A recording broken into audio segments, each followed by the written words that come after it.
154 of the Trash Talk Business Podcast.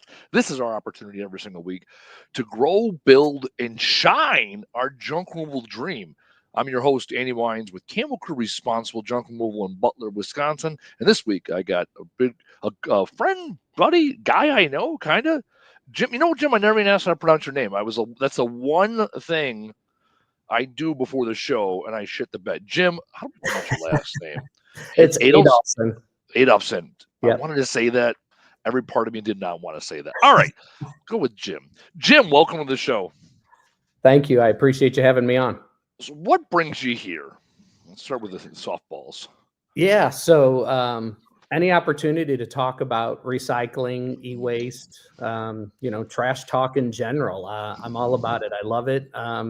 That helps grow our business and makes people aware of all the opportunities that are out there. So You had me at recycling. So for many of you that know this and some of you don't, recycling is what I do best, what I love doing.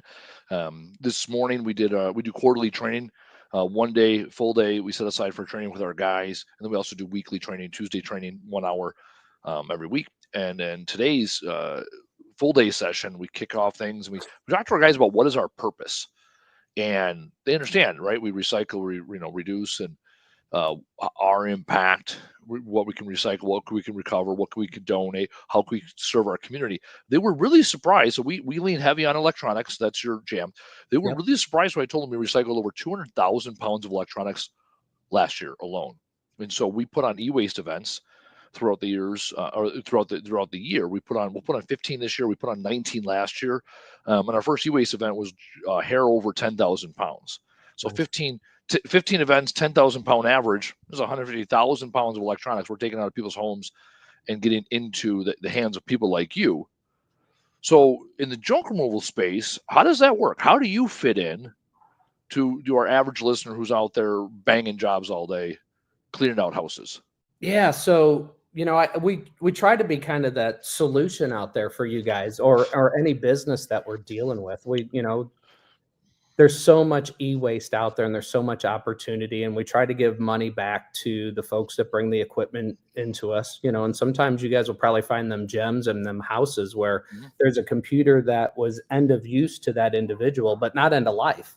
And so there's an opportunity for us as an ITAD and recycling company to refurbish and resell that and share part of that revenue stream back to, you guys to help offset some of your cost or to add a revenue stream for you that normally isn't out there. And we're not the biggest company out there. We don't always offer the highest dollar amount because we're in that middle space, but we try to make it as seamless as possible. And we do a lot of our stuff through philanthropy, where we give back to the communities in which we live. We've done everything from granting wishes with Make-A-Wish to we help a battered women's shelter in Jefferson County where we're located.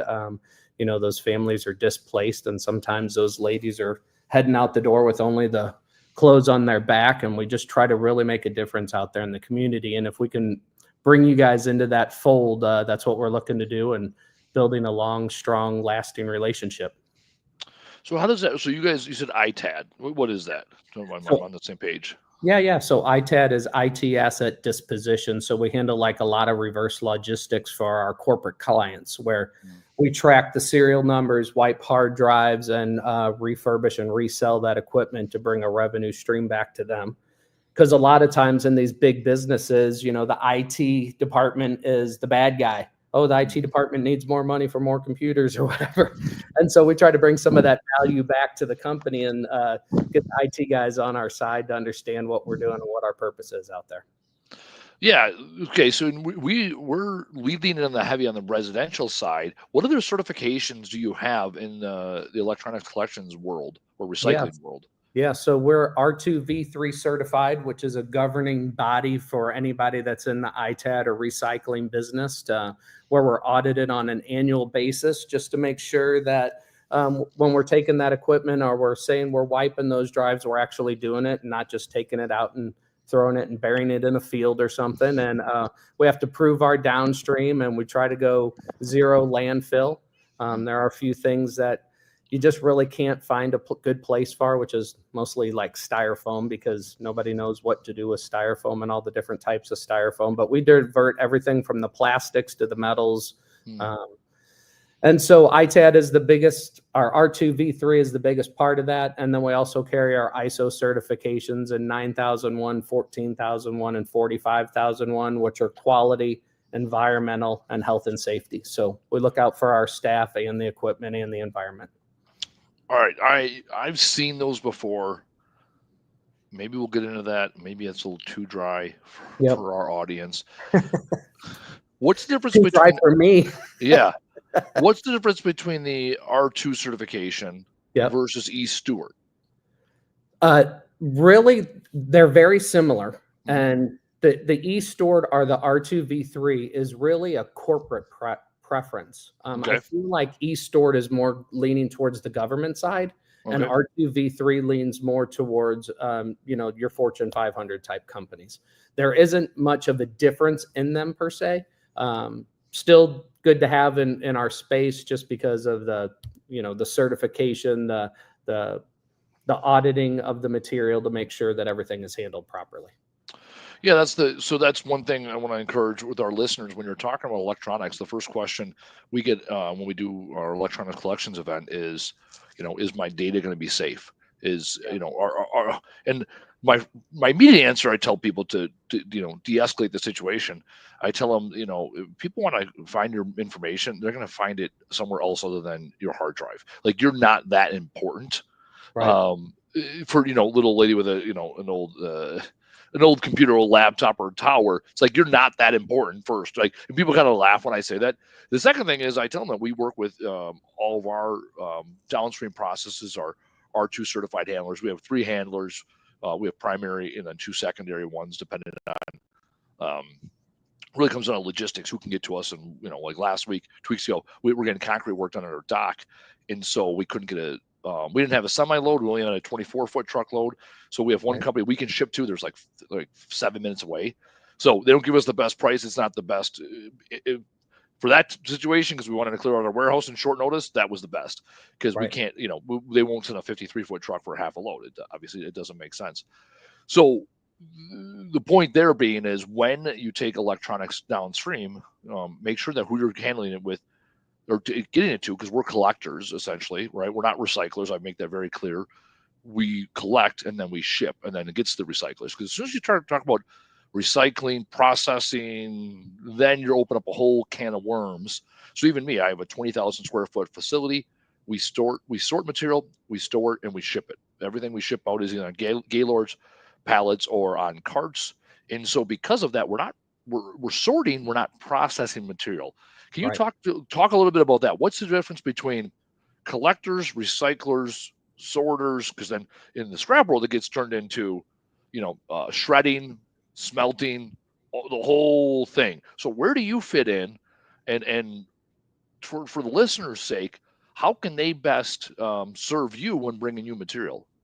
Yeah. So anytime you can sort that material out, like what you guys are doing, and bringing it together, whether it's audio visual equipment, or if you have Chromebooks or laptops or desktops, try to get all that stuff separated by those different types: desktops with desktops, laptops with laptops, Chromebooks with Chromebooks.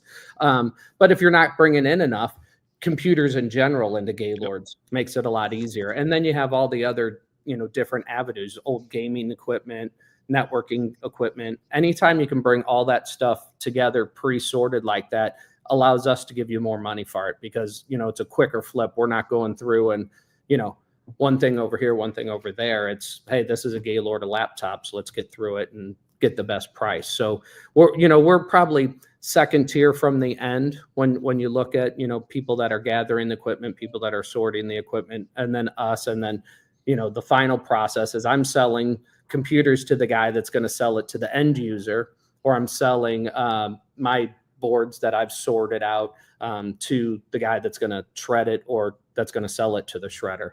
And it's really important to do those types of things. And you were talking about data. Got some funny stories on that. We do a lot of drives out in the community as well. And I had a lady bring me in a hard drive, and it was in a Ziploc baggie and it was wet. And I'm like, I have to ask, because you don't never want to open anything up without knowing what the fluid is in there.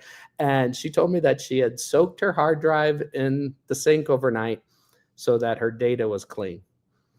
And I, just shook my head and little bleach, little Ajax, no big deal, little degreaser. Okay, first. Yeah.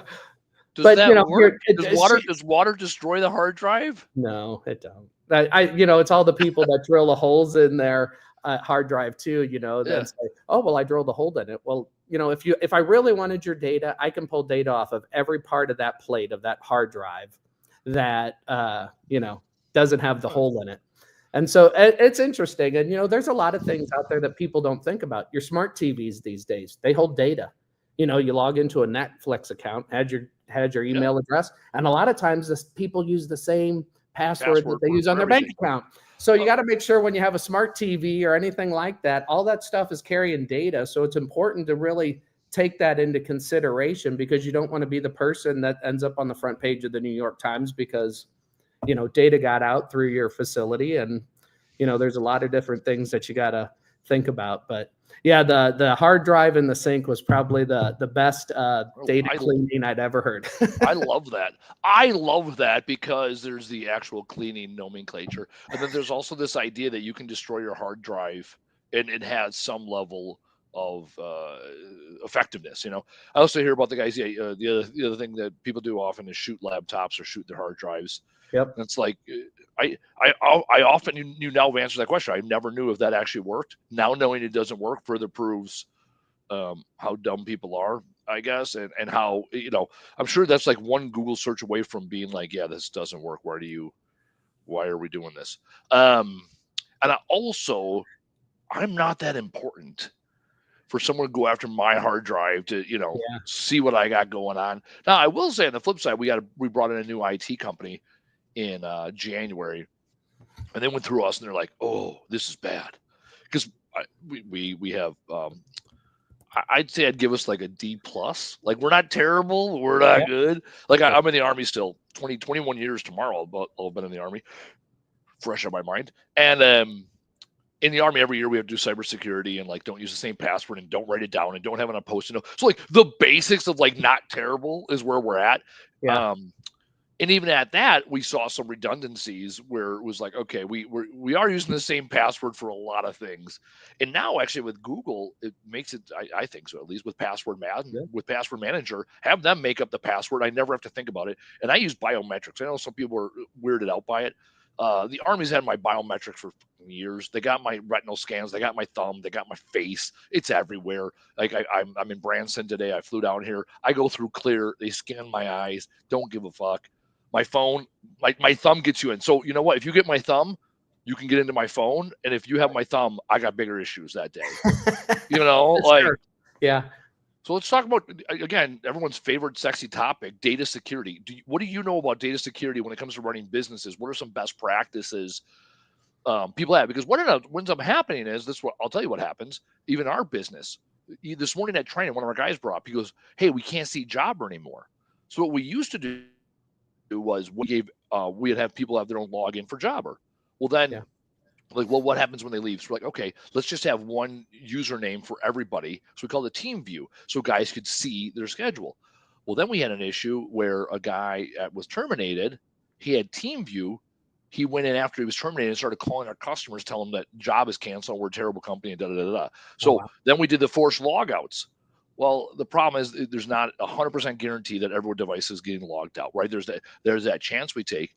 And also you're still putting our customers' data on personal phones, which is like, oh, this ain't great. So now, even as of this morning, one of our guys was like, hey, we can only see our schedule now. We can't see our customers' data because we cut down everything. And I explained to him, he goes, oh, that makes sense. I go, yeah, you have access here to the computers, right? Our computers are on a intranet, within our business. Right. So you can hop on the computer here and see what's going on. We have a smart board and we have a workstation. However, we no longer put any company information on people's personal cell phones unless it's like ADP. They're now able to use ADP to request off. However, that's a like third party, and that's more or less their data because they're logging in as them and it's their social and their W-2s and things of that nature. What are some things you've seen? Maybe you have another water in a fucking sandwich bag story. What are some misnomers or that people have that they're screwing up their IT security? No, it's not recycling. We'll get back to recycling. It's top of mind. As people are scaling, they often, myself included, I'm not going to say people, me, as I scaled, I'm an operations guy. I wanted to reduce barriers, and I was looking at IT as the two-factor authentication, and why can't we use the same password? And what the fuck? I want to move forward here. I don't want to go slow down. So what are some things you see are worst practices and best practices when it comes to data security? Yeah. So, being a business owner, been in business 13 years coming up this December. In the early days, you're starting out, you're trying to do everything on the cheap side, to be frank. You know what I mean? You don't want to be spending all this money on things. You're trying to make payroll. You're trying to make sure the business is going to do it. We were using Google and using Google Drive to share a bunch of stuff. Mm-hmm. And we had a sales guy that we let go that wasn't working, and he went in, and before we could get his account shut off, and he deleted a bunch of stuff. I actually took him to court and won. And the judge made him pay restitution for us for all the files that he deleted. So you learn. Now we're on Microsoft Office, and everybody's got a login. But myself and one of my administrators has access that if we let you go or you give us your 2 weeks, we just hit a button and you have no access to anything. I don't care if it was on your phone, on your personal computer, whatever. It just locks you down. So from a corporate standpoint, I'm always worried. That's the thing that keeps me up at night is data. You never want that data to get out there. So we're big on chain of custody. If I'm picking up from a Fortune 500, they usually have a list of the serial numbers of the hard drives that I'm getting, and I'm going to wipe, and our system records that hard drive number.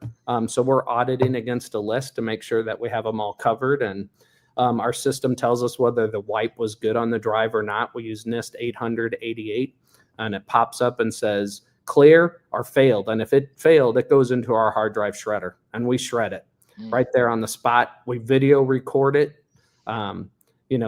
My employee's standing there in front of the shredder. He holds the hard drive up so you can see the serial number. You actually see it get dropped in the machine. And at the end of the shredding, we record the actual gazillion little pieces of the drives that went in to show that they were actually shredded. So, but yeah, the biggest thing is chain of custody there and watching it. And, it gets pretty crazy sometimes. We have some high-end clients, and, there's times that they call us and say, hey, we're missing a drive. It wasn't supposed to come to you. Did you run across a drive that's not on the list? And, sure as shit, we have it. Good thing is we have it. We have a chain of custody, and, we literally hand deliver that back, and we do a reverse pickup order where they got to sign off that they received it back, because I don't, I want my hands clean of that stuff. So. And you guys working primarily with big corporate accounts and government agencies then? Yeah, I would say we're 80% that and 20%, general public. We do drives out in the community. We have contracts with some of the local municipalities in the St. Louis area. And, so I want it to be important to the general public to get in. I'm an avid outdoorsman. And there's one thing I hate when I head to my farm and you see all this junk thrown down the side of the hill in the countryside. And I want to make sure that people know that there's a proper way to handle that. And there's so many things out there like old tube televisions and stuff that have carcinogens in them, and we don't want them out there getting in our groundwater. And, it's not good for the environment or any of us or the animals out there that I love to go play with. So. Yeah, that's one of the challenges. So I've really leaned into electronic waste for the last couple of years. I was during 2020, 2021, I was doing a lot of research, and one of the challenges that the Wisconsin DNR, Department of Natural Resources, saw was that people didn't have a resource for getting rid of electronics. The stats were like 38% of people didn't have a resource. Another like 25% of people didn't know what the resource was. So it's like 60% of people didn't even know what to do or where to go that wanted to do the right thing. Right. And I realized that the government does, I know this, I've been a federal employee for 21 years now. The government does a piss poor job at messaging. A lot of things they do poor at. Let's just stick with messaging. We'll keep it apolitical. Right. Because they don't get paid by the weight. They don't get paid by the process. They just said, yep, we have a drop-off site. And, I think about some municipalities, they're like, yep, we do electronics collection 4 times a year. It's 11 to 3 on a Wednesday. It's like, who's got time for that shit, Right. And that's why we do our electronics collections event.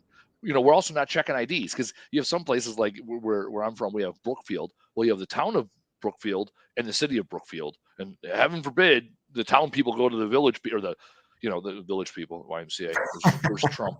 I said I'm going to keep it apolitical. However, that's a sweet dance he does. Who's the fighter, the one MMA fighter, the UFC fighter? I think I seen where he did the dance. He did the dance when he won. So before the fight, when he was in his in the locker room, right, warming up, getting ready, he was watching videos of Trump do the dance and practicing the dance.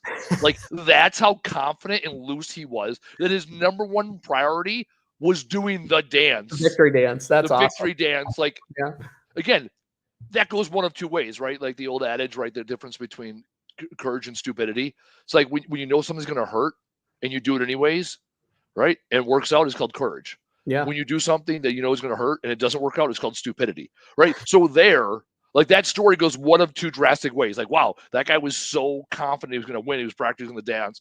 Or look at this arrogant asshole that spent time dancing and not fighting. Like, again, the story goes both ways. Anyways, I got totally distracted by. No, hey, Taylor helped us out there. It was John Jones, UFC 309. So there it is. There you go. See, Taylor, the producer, producing shit. See, that's right. I'm remote. Taylor's back here, or what was it called? Back in the rear. It was going to say in the military. There we go. John Jones making shit happen. Anyways, the town of Brookfield and the city of Brookfield, for some reason, they don't get along because tourist dollars. I don't fucking know. All I know is that when one has an electronics collections event, other people try to go and they can't because their ID doesn't have the right zip code on it. And so it's frustrations like that got me involved in electronics. So there's that first piece of the messaging. The other piece I find interesting, and this is a stat we use all the time. It's actually on one of our FAQ boards. It's on our website, is this leachate. So this is what you kind of touch base on. At the landfill, what happens in the landfill, big picture, is all the material of the landfill that has liquid in it, and any material that is activated by liquid, right? Because when rain hits, it pushes through, and some things that were dry now are wet, and then the water, the moisture can drive them through. This is why paint, you can take paint that's hard to the landfill because it's not going to reactivate when it gets wet. Right. However, wet paint will stay wet. It won't get hard. Okay. So all that material over time pushes down and, through the soil, even though landfills now have, layers and layers and tarps and you name it, it still pushes down and eventually gets into the water table. That water table is where we draw our water from. Right. And so when it's I can never say that word. Say that carcinogens, word. Yeah. Thank you. That in your CRT TVs, your cathode on tubes, yeah. Tubes. I should have said tubes. CRT TVs or CRT monitors, right? Also the LED that you see, in a lot of electronics. The stat that we always use, and please use this stat when talking to people, 70% of the toxins in the leachate, 70% of the toxins in the landfill come from electronics. Electronics make up less than 2% of the volume of a landfill. Right. That's it. There is a reason why we do it. And my whole purpose, and the reason I'm 154 episodes, 3+ years into this podcast, is to encourage and empower more people in our space, in the junk removal space, to do more recycling. I always tell people start with non-ferrous metal, iron, then go to ferrous metal, and then electronics. And the reason being is it's the simplest and it's the most cash flow positive. Right? Eventually, you'll get to close, single stream recycling, wood, mattresses, right? Like mattresses is net zero or net loss. I lose money on mattresses. I make money on my electronics. Right. And when you encourage people that are doing junk removal how to make money, like even you'll take a full Gaylord, hell, you'll take a garbage can of unsorted electronics because you'll figure it out. You're not paying top dollar, and yet it's better than paying to take it to landfill from an environmental standpoint, obviously, and also from a financial standpoint.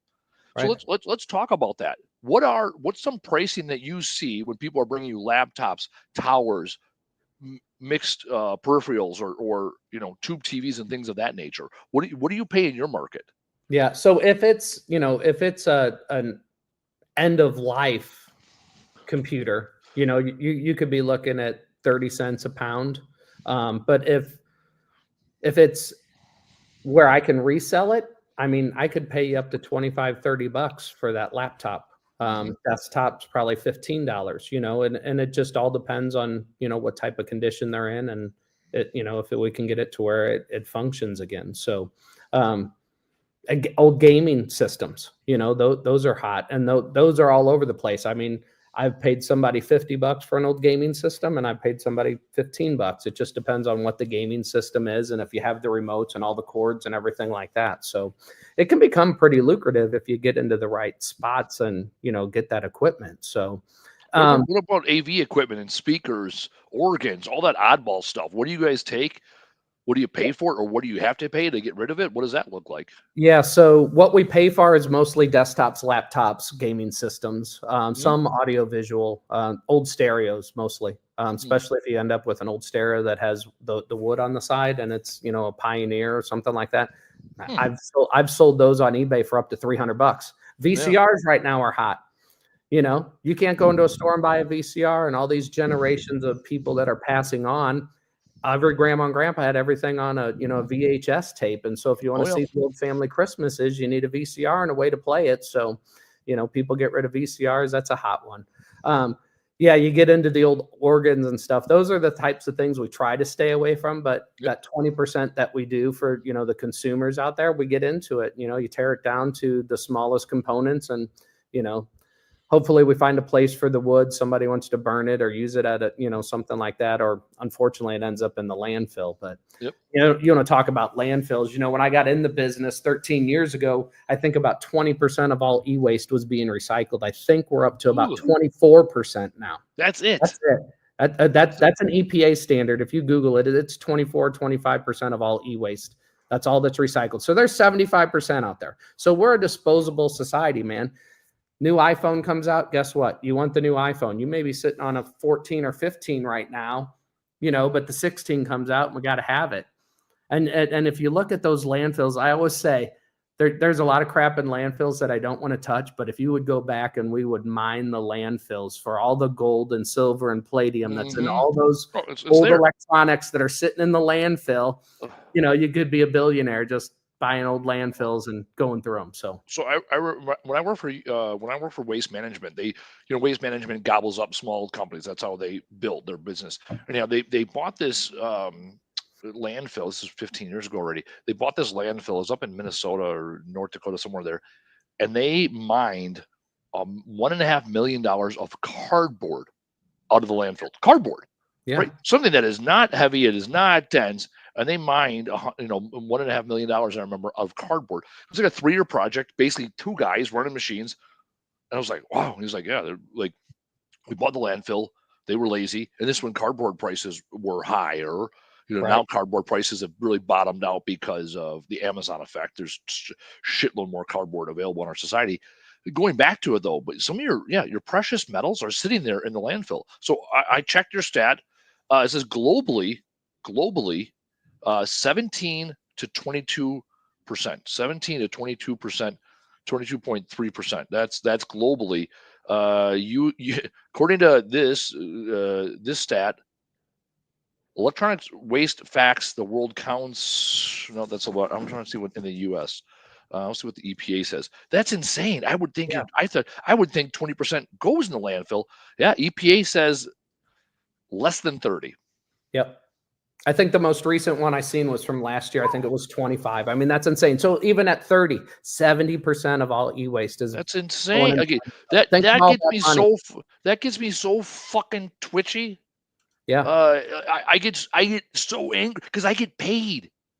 So with our processor, the way because of our volume, we get paid 18 cents a pound across the board. Right. So long as we sort it and we reduce the weight and size of things. So if I send them an entire organ, they'll be pissed. Right, or an old console TV with the wood. So we remove the wood, or also old projection screen TVs, right, where it's just air and mirror. They want that little console with the 3 different color tubes. They want the 3 tubes, right? And we're good about that. So and same with you. We recognize the plastic screen that's on the back of a what do you call it? projection screen TV, like, yeah, that's going to end up in the landfill. Like, that's what's going to happen, right? Right. The wood we can recover because we have a wood dumpster that gets chipped up and turned into mulch, Yeah. and so we can even put like OSB and all different types of particle boards in there, and still gets chipped up because they sort that at at their facility. Once it gets on the ground, they'll separate good lumber from treated lumber from paid in lumber. Yeah. Anyways, I digress. So we get paid 18 cents a pound. So when I put on an e-waste event, there's money in it for me. Yeah. Right. If I do 10,000 pounds, that's $1,800 for me to put on that event. And so, and again, the money is normally not in the e-waste. It's in the subsidies from the state, and the subsidies come from the manufacturers. Now there are laws on the books where the manufacturers, when you're buying that new iPhone, you're paying for the end of life recycling. So someone like me can take it to someone like you, so you can get it to the next person on down the line. Right. Insane that we're recycling only 25%. I'm gonna have to. I mean, do a post about that. just think about that opportunity out there. I talk to so many people that come to me and say, "Hey, Jim, why'd you get into this? Why, what are you doing? What would you recommend?" I'm like, just go collect it. People are so willing to bring you material. We built our business just from grassroots, word of mouth, everything. Yep. This is the first year I'm actually running commercials and stuff because I'm still so frustrated that there's so much material not being touched that I just want to bring an education. And whether you bring it to me or somebody else, I don't care. Just don't throw it away. Maybe I'll get on this crusade. I'm on it. We did over 200,000 pounds, close to 250,000 pounds last year. We did of e-waste. Yeah, we did 2.8 million, and I'm not saying that to just. Oh no! This is your full. Yeah. I mean, this is your full-time jam. This is my gig. I deal with semi-trailers full, and when I look at $2.8 million, I'm like, that's awesome. But then I think about, I could do 10 times that and still not put a dent in everything that's still going. So how many pounds is that equated to pounds? Oh, we did 2.8 million pounds. Oh, 2.8 million. Okay, that is okay. Yes, that's.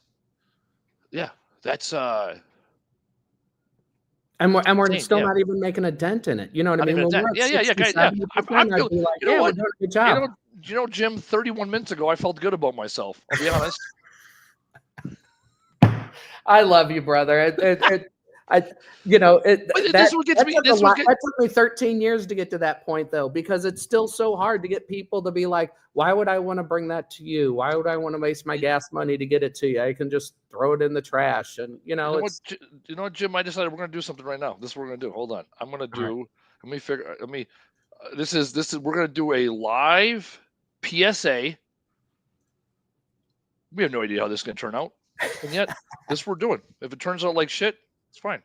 Let me, so if anybody knows me, technology and me, we're working on our friendship. We're working on how to be better. Let me see if I can do this. Let's do this. Let's share this. Let's see where we're at. Are we sharing the screen? Can you see the screen share? I can't. Taylor, what do you see? Can Taylor see the screen share? Now there it is. Oh, now we are. There we go. See? Oh, I added to the stage. Taylor did the thing. Okay, here we go. Oh, yeah. We're going to do a live PSA. We'll snip this. I'll put it on socials. We'll talk about what we'll do. We'll brand it with Camo Crew, even though I'm wearing my hustle shirt because that's my designated flying outfit. Also, whenever I fly, hold on, I'm going to grab my jacket. This will be for the video only people. So whenever I fly, I wear, I put my hat somewhere. I wear a green hat with my green Adidas tracksuit, top and bottom. I'm 6'4", wearing a green tracksuit. You can't miss me. So today, my business partner, because I changed, we did training and then I changed before I drove down to O'Hare. And he's like, "What are you wearing?" I go, "My flying outfit." Right? Because I have 3 outfits. It's work, it's beach, it's flying. Like those are my 3 designated uniforms. All right, here we go. We're gonna do a live PSA, a little Camo Crew branding. With some stats. The challenge with stats is people buy an emotion. They'll remember stats and won't change there's study after study that stats don't drive people. Like it gets them excited, but it doesn't actually change their behavior. I'm still going with stats because I like this. All right, here we go. Hi, I'm Andy Wines, owner of Camo Crew Responsible Junk Removal. Did you know that over 70% of the toxins in the landfill come from the 2% of electronics that are put in there every single year? Here in the United States, we recover less than 30% of the total electronics throughout our lives. What are you going to do about it? I can tell you what we can do. At Camel Crew Responsible Junk Removal, we put on electronics collection events throughout the year. Go to our website, camelcrew.us, to see where the next event is in your area. Let's make the earth a better place for all of us. Got clutter? Call the crew. Camel Crew. There we go. We're going to fucking use that. I didn't even go to my slide. The whole thing, I didn't even go to the slide. It was all said and done. That was awesome. Way to do it right off the cuff, though, brother. I'm going to shoot more content today in Branson. I do have a nice view today. I'm looking at a river. There's a shopping center. Anyways, I digress. There we go. All right, maybe we'll use that. And here's the slide. Let's go to the slide. Let's talk about. I'm gonna go. How do I? I'm gonna go full screen on this thing. All right, let's just talk it through here. All right, this is people talk about circular economy. Okay, this is really simple. We have a point of purchase. We see this in the top right. People buy stuff, they use it, right? It gets collected. The challenge is most people take it to the landfill. This is what landfill diversion looks like, right? We take things that would end up in the waste stream, i.e. landfill, we collect them, because otherwise what happens is there's an arrow that goes from used to landfill. Right. Our responsibility in the recycling space, we're frontline recyclers, whether it's junk removal or what you're doing with your collections event, our obligation to our business and to society on the whole is to get people to stop using and going right to landfill rather than going in collection. So then we're in the collection space. We get it to guys like you that reuse, refurbish, you take it up to sale, or you recycle it, right? And then those materials, those raw materials go back into the manufacturing along with raw materials. It's an insane, the stat I go to when it comes to lack of recycling is the stat about aluminum cans. In Germany, they recycle more than 99% of their aluminum cans. In the United States, it's less than 50%. Right. Aluminum is one of the greatest materials on planet Earth. Before the Civil War, around the Civil War, before they realized how to utilize aluminum was more expensive than gold. Yeah. Because they couldn't figure out how to mine it effectively and then process it, turn it into stuff. Right? Like airplanes and things of this nature, we don't have any of this shit without aluminum, right? And yet people throw it away every single day. And that's something we all touch, right? I'm a sparkling water connoisseur, right? Other people drink soda. Yeah, I'm drinking my Dr. Peppers in my aluminum can. There you go, Dr. Pepper. Right? It's because it's such a versatile metal, and yet people throw it away every single day. Drives me mad. Like you have no idea how much earth we got churned up to get one aluminum can, and it's infinitely recyclable. Paper typically you can get recycled 3 times. 3 times the fibers break down. It no longer will hold. Aluminum, steel is infinite as far as its recycling, and yet people nonchalantly throw it away every day. Well, I mean, it's so disposable. I got a buddy that owns a junkyard, and he goes and he gets these cars, or people bring their cars in. He'll give them money for them, tens of thousands of dollars in change. Because people don't think about, I dropped the quarter in between my seats and the thing. I'm not going to scrounge for it. And the amount of money that he pulls out of cars. So we'll throw money away. Why wouldn't we throw aluminum or electronics or anything else away? And, like you said, how do you get people to realize, and end of use to you doesn't mean end of life. There's somebody else that could use your old computer or your old cell phone. And then you get to a point where it has to be recycled because it's too old and the software don't work or whatever. But man, there's such a better opportunity out there, and people need to realize, stop throwing things in the landfill. It's not good for any of us. It's not going to, we're going to end up with frogs with 3 eyes and all the other crap that we think about just because of all the toxins that end up in our water stream. It's no wonder that we have the cancer rates and everything else that we have. So. No, I like that. Actually, that's Taylor. I think that might be I think that is a good title of the episode. End of use does not mean end of life, because that's what we talk about. Even this morning, one of the exercises we did this morning with our guys was everybody write down, state the purpose of our company. Why are we in business? And every single one of them talked somewhere along the lines of landfill diversion, recycling, repurposing, donating. And that's what it comes down to. We talk about it as unwanted items, right? Get rid of the word unwanted. They're items. They're unwanted by one person and wanted by another. So when you have a VCR or a computer or a laptop or a cell phone, right, or your customer has that, headphones, speakers, you name it, it's unwanted by them. Guys like Jim they want that. Right. And somebody even farther downstream from you wants to put that material into a shredder, right, then put it into a smelter and extract all the precious metals that are within those items. Yeah. I mean, it's been a fantastic business for me. And here, just real quick, Start With Why by Simon Sinek. Oh, what a great, Great Start book, With The Why. You know what I mean? Yeah, what a great book. Just talking about that book, that is what drove me is, the why was to just make a difference in the communities in which we live and work by handling other people's end of use items. I mean, it's crazy. Throughout the years, last June, we donated our $1 millionth through e-waste. And that's through equipment, time, and money that we've donated to help build back the communities in which we live and work. And it's all that philanthropic stuff that we do. It's putting those computers in those inner city schools to teach those kids that sometimes all they know is that 6-block radius, which is church, home, and school. And we want them to know that there's bigger and brighter things out there. And I can take your computer from your home that's end of use to you, and I can put it into a before or after school program and make a difference in the community. And you guys can do that. And it's great PR. And it's something easy that you guys can do or participate in, or find somebody like me in your community that will do that and build a partnership and really make a difference in those communities out there. Yeah, no, I'm glad you're as excited about recycling as I am. So what got you started 13 years ago? What was the... Well, I was in the payday here. Crazy story. I was in the payday loan world right after college. I was in the payday loan world for almost terrible. You're a terrible person. Those are the worst people in America.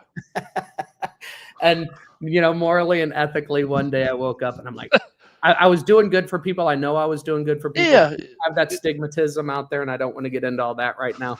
But I semi-retired, and through my church, I got introduced to my former business partner, who unfortunately passed away in 2001 to a heart attack. But him and I got into this business. He was a tech guy. He had started the business in December. I joined him in May, and we meshed well together. And I handled the PR side of it, and he handled the back end of it. And we've just built a great organization that I'm very proud of.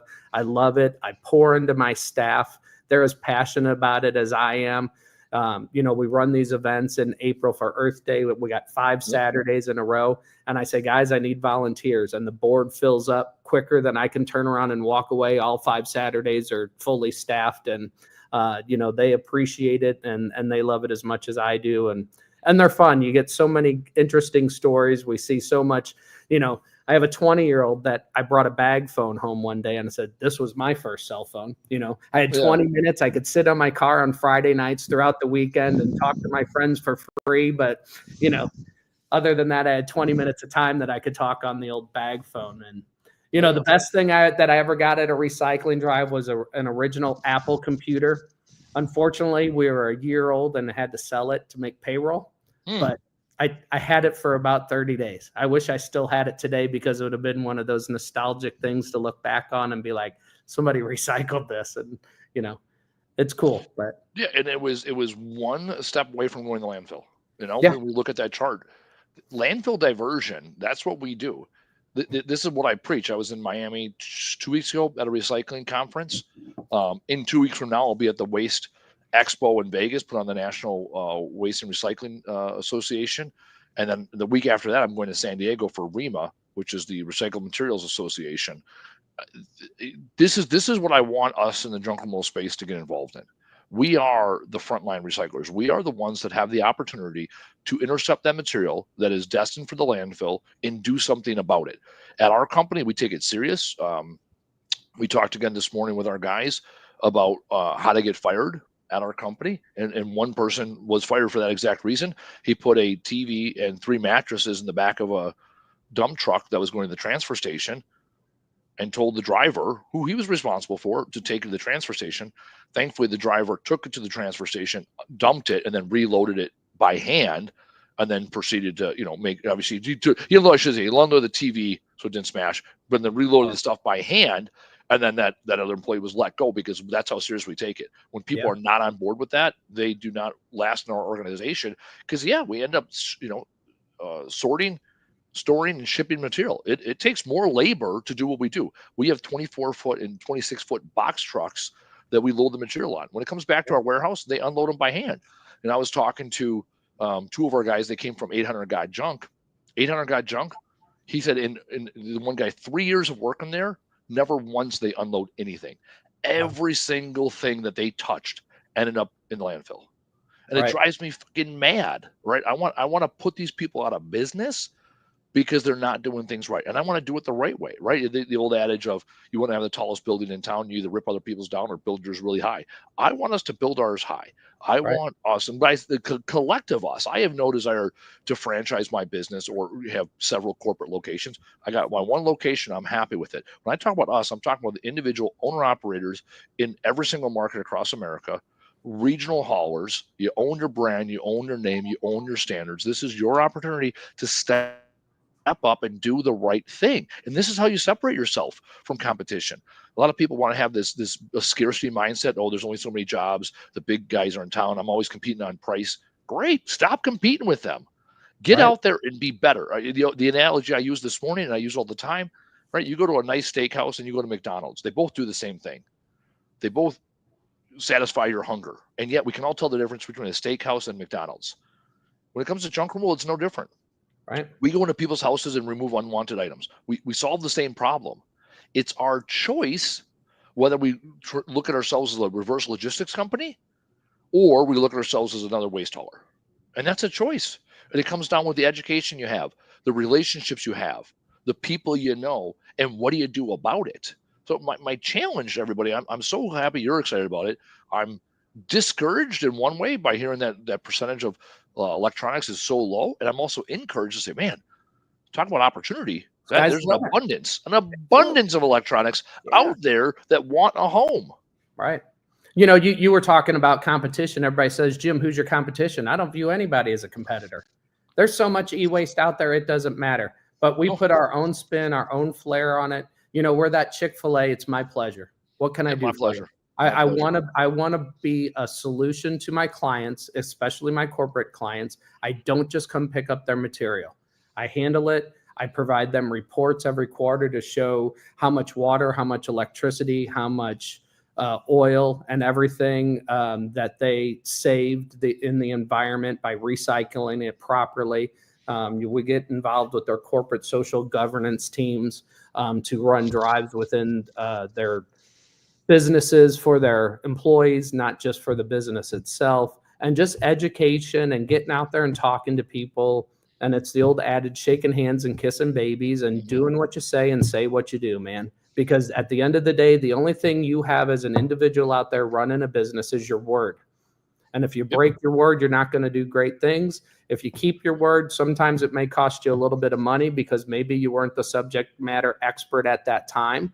But soon as you learn, it's another revenue stream. So go out there and educate, read as much as you can. I encourage people to read. I read 2 books a month. I run a book club. I love talking to other business owners and their ideas on books and how we can apply some of those processes out there into your business. And man, I love it. I could talk all day about it. So no, I love that. So let's talk books. I'm sitting on a book I have not taken the time to invest in. I'm at 2 books a quarter, so I'm not quite 2 books a month. What's the best book you've read lately? We'll start with that one. What pops in your head? Business Made Simple. I like who wrote that? Who wrote that? I don't know if you want me to go grab it. I got it sitting on my bookshelf over there. Yeah, well, Taylor will find it on Amazon. Top of my head, but yeah. And Simon Sinek, Start With Why. That's a huge one, especially if you're just getting into business. I love that one. I had my employees read it, and they got to understand the why of the business. Yep. So I make every new employee read that book, and then we discuss it. So we do Gung Ho. That's the book we have all our employees read. It's a parable about how to build a team. Okay. So it's based on three principles: a squirrel, a beaver, and a goose. It's about a 90-minute read. It's a good simple read. I've read it a few times. We have all our guys read that. We also have them read What the Heck is EOS, because we are an EOS company, so we run our business on EOS. And then we have other books that we recommend. Extreme Ownership being one of them. 7 Habits of Highly Effective People. Those are the ones for the guys. So I'm a huge fan of Dan Sullivan. So 10x is easier than 2x. Just finished that one. So I brought it with me because I'm going to reference it tomorrow. When I make sure I'll read it a little bit tonight before I do my keynote tomorrow, so it's fresh in my mind. Love that book. So 7 Habits of Highly Effective People. That's my top book of all time. 10x is easier than 2x. That was Covey, wasn't it? Covey. Stephen Covey. Yep. Donald Miller did Business Made Simple. Thanks to Taylor in the background there. There we go. Taylor looking us up again. Thanks, Taylor. Yep. The other one Dan Sullivan did, 10x is easier than 2x. That's like the level 3. Yeah. Who, not how. Yes, that's another one I got set on my bookshelf. Yes. Yep, there you go. Who, not how. And when you figure out the who's, the how, right. So here's the hillbilly math of it all. Start with Simon Sinek, right? Yeah. Get down to why, and then the who, not how, and then all the other shit will happen in time, right? Because you as a leader have the obligation, the opportunity. You decide what you do. You decide the vision. Right people, right seats, right? You build the seats, and then you find the people that match them. Yeah. And there's a great one out there. If you're having trouble hiring the right people, is Hire for Attitude. Ooh, it's a good book out there too. Don't ask me the author again, because I'm not that prepared, but it's a good book too. And it teaches you to hire those people that have that same attitude and that same mindset as you, and how to find those people, because that's the biggest struggle as a business owner. You want to expand, you got to find the right people to help you expand. You can't always be the brain in the room. I always tell my employees, I don't want to be the smartest person in the room. That's why I hire you guys to be subject matter experts in whatever area of the business that I need you to be in. So I can think about, hey, how do we grow and where do we go from there? And then we'll figure it out. We'll find the hows and the whys. So, but the other book that I like for talent, I just bought copies of this for a bunch of people, is Winning the War for Talent: Recruit, Retain, and Develop the Talent Your Business Needs to Survive and Thrive. That's Chris Zarnik.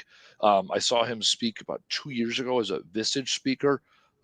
Top-notch guy. It's simple principles. That's also another short book. I love giving out recommendations for simple books, short books, because the simpler the idea, the simpler the execution, the simpler the higher chance, the probability you're going to make an impact on your business.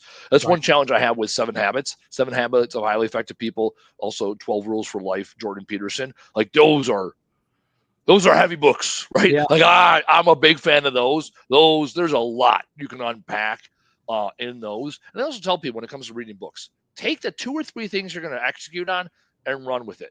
Don't give yourself the list of 20, you'll fail. And also don't read the book and find 2 or 3 things you disagree with and then say, well, the rest, throw the baby out with the bathwater. No, take the 2 or 3 things and go with it. Yeah. Because The Go-Giver is another great little book. Oh, The Go-Giver. Yeah, that's a great book. That's an easy read book, but it really gets people thinking. Don't ever judge a book by its cover, man. Here's the problem I have with that book. That is the book that they hand out for people that are doing the shop.com, the Market America back in the day. Yeah.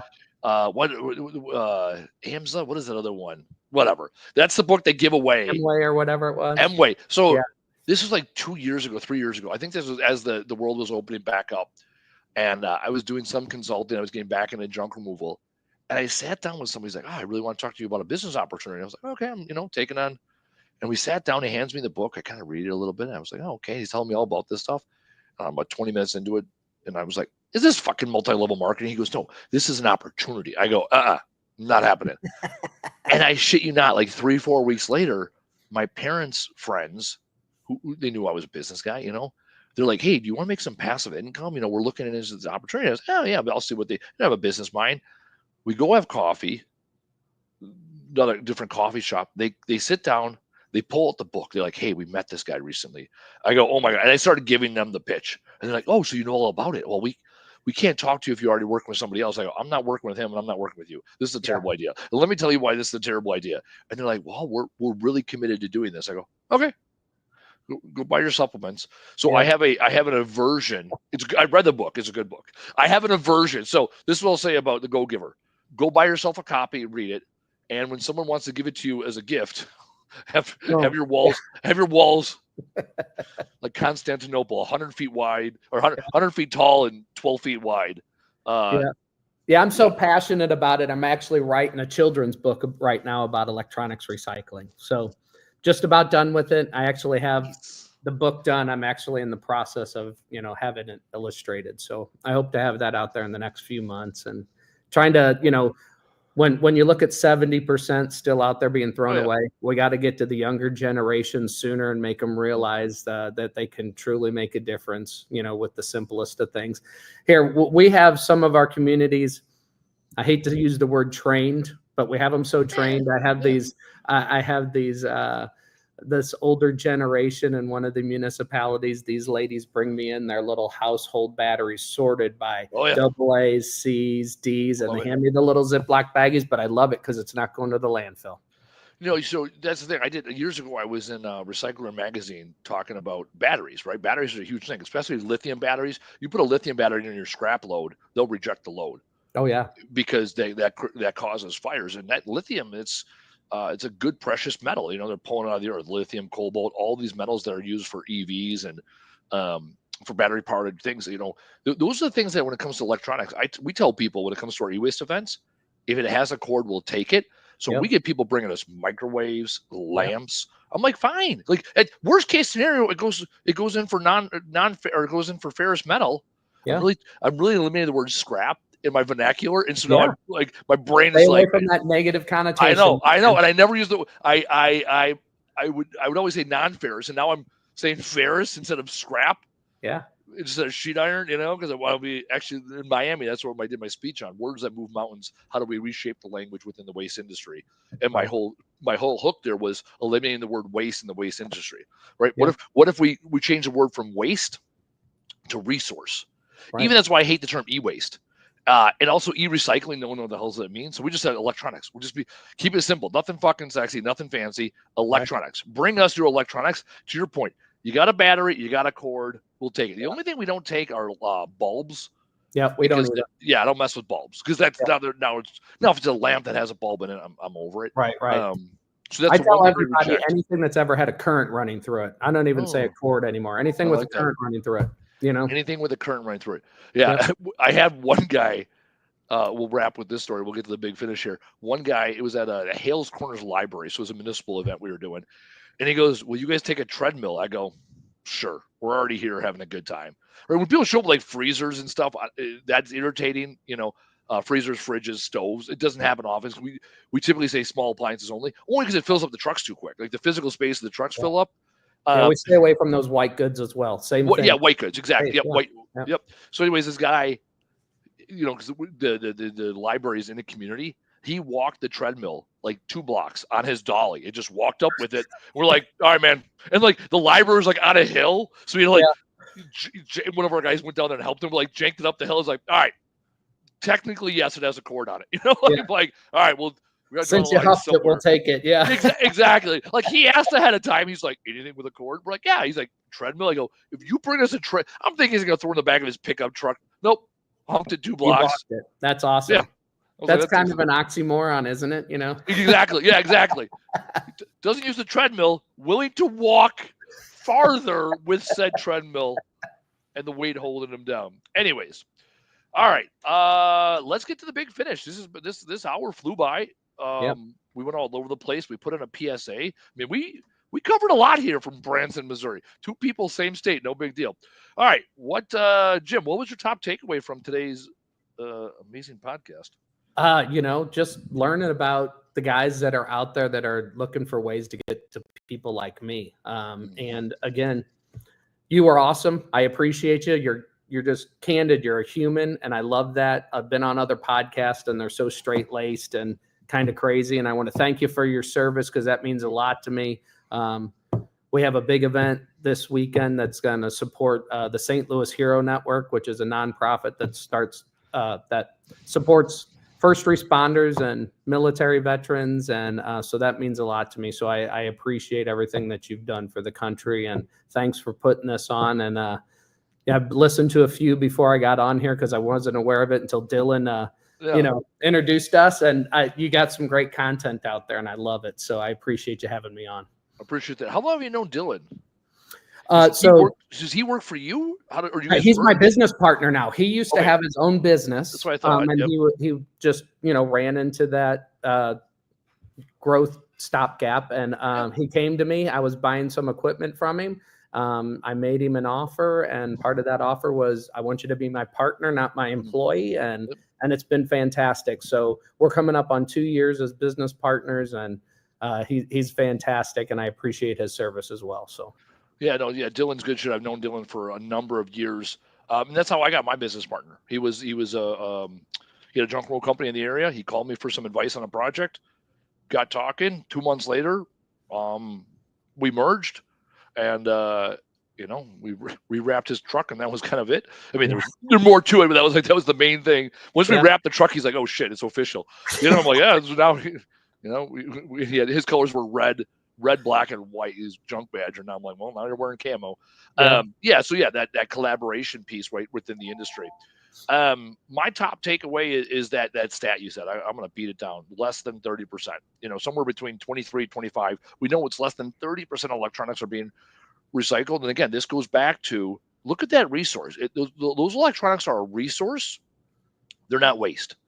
Right. So how do we keep that resource in the circular economy, right? How do we keep it out of the waste stream? So that's my top takeaway. I appreciate when people come prepared with something to talk about, and I appreciate your compliment there on the candidness of the conversation. Again, the one question I ask ahead of time is how to pronounce your last name, and then we hit record, right? And I love telling that story in the podcast so people know that this is it. Like, there's no tree, there's no post. You guys are getting the same conversation I'm getting.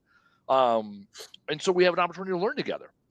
All right. Speaking of opportunities to learn together, so I took last week off because we had our quarterly training. So we're going to double dip this week. So this week we have another episode coming up noon on Friday. I'm going to have Ken Rusk. He's the author of the Blue Collar Cash. So what Ken specializes in is understanding how blue collar industries can look at the way that white collar businesses operate, and how do we get the best of the blue collar business, best of the white collar business to come together, because it's all about working hard and working smart so that you can accelerate your growth within your business. So Ken is coming up on Friday of this week. I will be back in my normal studio at that time.